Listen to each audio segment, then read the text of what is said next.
Testosterone is probably the most important hormone for a man. Without testosterone, you will be a woman. Literally a woman. It's what literally gave you a dick. It's because of testosterone DHT. It is what causes you to get a deep voice, muscles, and hair. The more testosterone you have, the more you will have these things. So you might have a deeper voice, more muscle, and hair.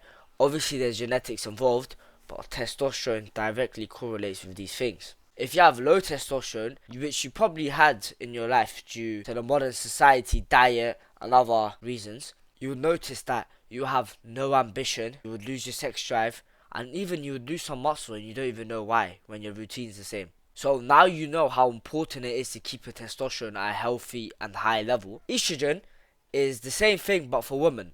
So it's what causes them to get higher pitched voice, and the more estrogen you have as a man, the more feminine you will be, and feminine traits physically and mentally. Things to do than exercise. We have finite time on this earth. So a lot of men might not start growing facial hair. A lot of men might have squeaky voices. A lot of them will be very emotional. And most young men nowadays have really high estrogen. And this is not normal.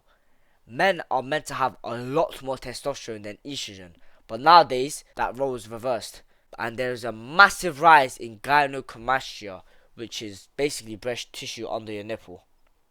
Let's get into the video. Alright, number one is increasing your body fat, or basically getting fat. So, how you produce estrogen and testosterone is quite complicated. I'm not going to get too into it, but long story short, it goes from your brain, your hypothalamus, to the pituitary gland, and then that releases luteinizing hormone LH, which is another hormone, and that goes to your balls and you produce testosterone.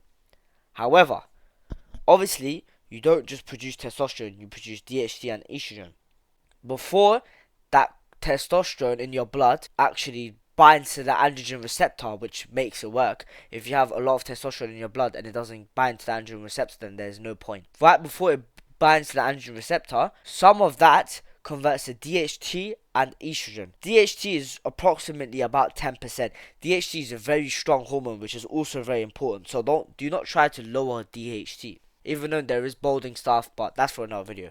And a certain percentage of that gets converted into estrogen. And the thing that converts that testosterone into estrogen is aromatase.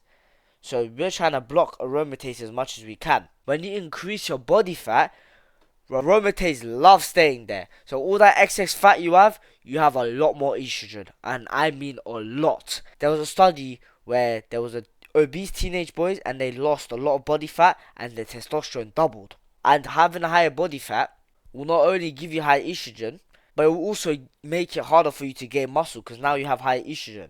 So it's just an infinite loop. Just don't be fat. Ideally 15% body fat. Number two, eating too much soy. Soy has been countlessly proven to increase your estrogen levels. That's why when you see these vegan males who never touch meat look very feminine, squeaky voice, less facial hair. Obviously I'm talking about in general. There's also that one vegan who will probably fuck you up. There's a lot of studies saying it would raise estrogen and a lot of studies saying it won't. Just don't risk it. There's too much evidence showing that it increases estrogen. Number three, eating any kind of seed oils. This is probably the second most important thing. Seed oils will fuck up your testosterone more than sugar would. Processed sugar is bad for you, but seed oils are even worse. And the thing with sugar is, let's say you have a Snickers bar, you know that piece of chocolate you ate is unhealthy for you. But food you eat, you don't even notice that there's seed oils in it. It would increase your estrogen like crazy and fuck up your health. Make sure the only oils you are using is olive and avocado oil. And a lot of places when you eat at restaurants or eat outside, even fast food like McDonald's, they all use seed oils. And a lot of people don't even notice. There's a lot of oils you can and stuff you can use like ghee, butter, avocado oil, olive oil. That's why a lot of people are getting gynecomastia nowadays. They eat shit food and they don't even notice how much harm it's doing to their body. That has been the end of the video. Hope you enjoyed. Let's become strong men again in a weak society. Bye.